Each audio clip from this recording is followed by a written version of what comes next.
Hi everyone. So recently we went to Japan on a business trip. Yeah. And we had some culture shocks there, and that's what we're gonna share in this video today. Hope you like the video, and if you do, please give us a like and subscribe. Let's just hop into the video. So first strange thing as Indians I feel is the system of public baths. So bathing culture in Japan I feel in general is slightly different from India and other countries. I mean in Japan people take baths with their kids naked in bathtubs and all. When I went to Japan, I thought that I won't go to a public bath because I was sort of like embarrassed thinking about it. But then I thought, why not? I mean, it was towards the end of my trip, and I thought I've tried so many different things in Japan already. Might as well go for one more thing, which is very like typical Japanese thing. And what was surprising to me was how comfortable people were just going inside and immediately like getting naked and just having a drink naked. Yeah, I think this happened. Like I went to an onsen, so I went to Fukui Prefecture, and there's this onsen called Awara Onsen. Awara Onsen. The thing that was shocking for me was there were three different areas. So there was one onsen for men, one for women, and there was one combined onsen. Oh, so that was imagine being that cool. Like you're like, oh, I'll go to the combined house. So I did that with my friend. We went there and she was like, not only were we just naked in front of each other and taking a bath, but she was like, should I rub your back and you can rub my back? And we actually did that and we talked throughout and it was like a very intimate experience and sort of like a bonding experience, I would say. So the next shocking thing I would say for me is technology and cleanliness. When it comes to technology, I would say we have to talk about Japanese bathrooms when we're talking about technology. I think the one thing I miss the most after coming back to India is the bathrooms. Yeah, I would say so too. I mean, just when it's very cold, the heat is heat and everything, how the water, like the temperature of the water can be changed, hot water, cold water, the position of the nozzle can also be changed. Also the modes when you're using a public washroom, even the office. Even in our office, right? Yeah. There are other people around you who are using the washroom, or maybe they're outside using the wash basin or something, and you don't want to. So you don't want people to hear noises. You can do your business and you won't be able to hear a thing. Yeah, you can play music or there's like you can play flashing noises and Santa Claus. Weird for Indians, but yeah, very common in Japan. I would say everybody uses privacy mode. I wish that kind of washroom was available in India. Yeah, exactly. It's very, very inconvenient to use the washrooms, and exactly. you just have to worry about if people can hear you. Also, talking about cleanliness, I would say Japanese public washrooms are so clean. Like you would never expect this from Indian public. They are really clean. No smell or anything. It's like you could use it like all the time and not really worry. I would never really go to India's Exactly. Sulabh Shauchalaya. Yeah. Not to diss or anything, but it's just a fact. Really. Yeah. The third shocking point for me was just the difference in price range for everything. Like some things you would find inexpensive everywhere else in the world were very expensive in Japan, and vice versa. So if I talk about things that were really cheap and good quality in Japan, first thing that I love is just alcohol, right? So I went to a lot of convenience stores. There was an entire like different refrigeration section for alcohol, and there were like so many different kinds of cheap alcohol and really good quality alcohol. Beer brands like Asahi, Kirin, Sapporo and all. And then there were different kinds of alcohol also, like different kinds of wine, one cup sake, highball, these kind of things. So you would never get bored there.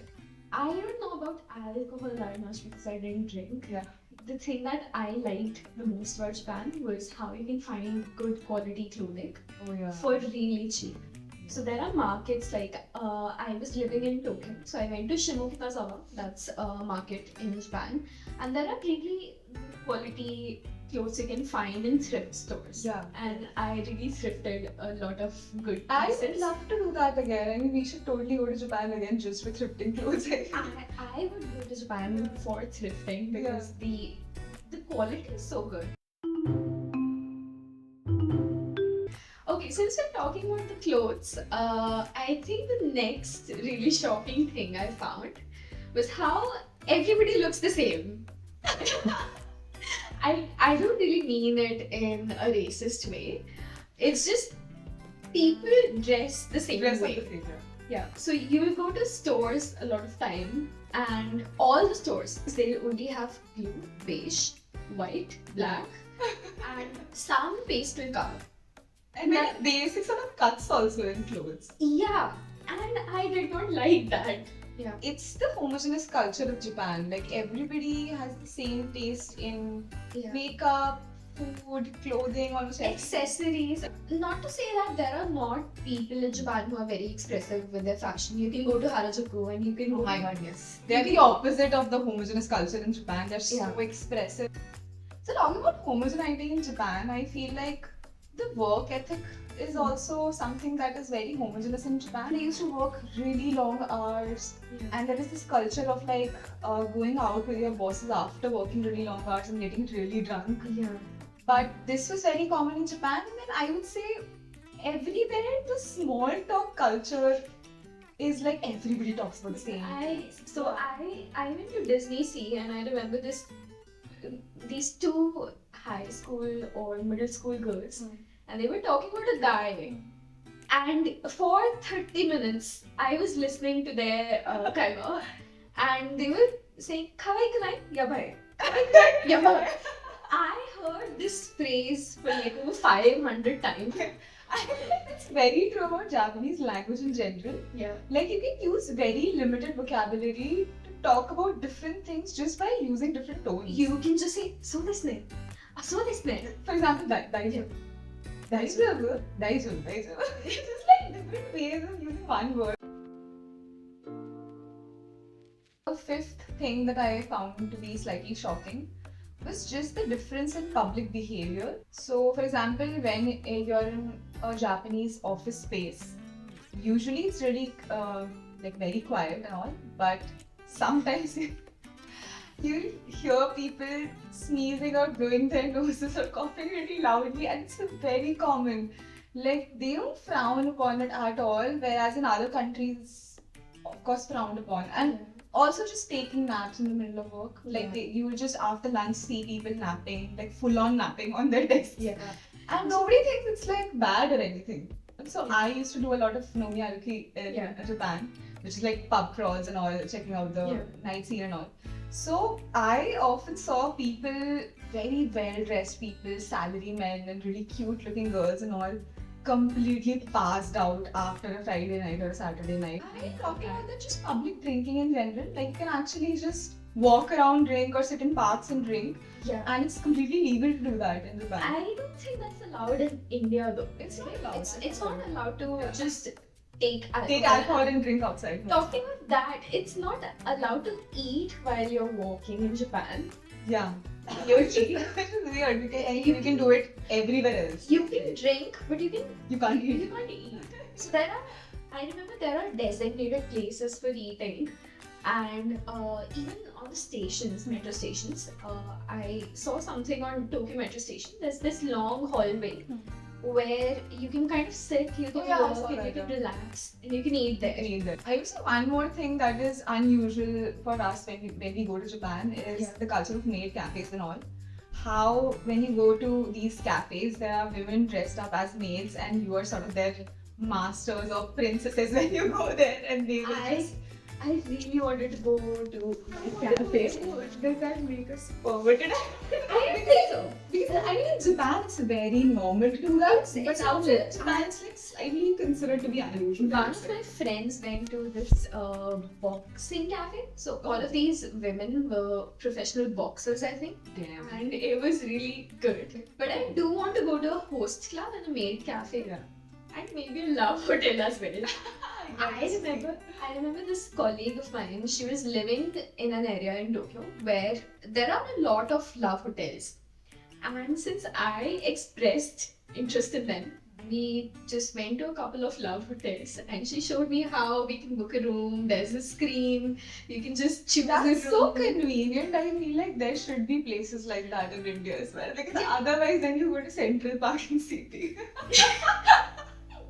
I don't really want to see that. So I've been to Central Park only once in my life, and I did not know what kind of Once park was it is. enough. Once was enough, and people are really like, I am not against PDA. But that's not video what you're doing there, guys. Please, please get a hold of yourselves. That's not PDA. Get a room. Get a room. I think the last shocking thing I found was how quiet the metros were. I really liked it. In Delhi metro, if you go, somebody's playing Banarasi music or Bihari music. Like a bunch of brats are just talking very loudly to each other with like no sense at all. Yeah, so I really like that about metros in Tokyo. So these were a few points that were very shocking to us as Indian women going to Japan for work and just going to Japan for the first time in general. We tried covering a few points that were not that well known, I would say. Yeah. But please do let us know whatever if you've been to Japan or if you've read about Japan or Japanese language or culture. If you find anything to be very shocking, especially as an Indian, we would love to know more. Or maybe we can go to a few such places next time we visit Japan. Yeah. So when we have money. When we have more money. Yeah, but drop a comment and like this video, share this video if you liked it, and see you again next time very soon. Yeah, bye bye. Bye bye.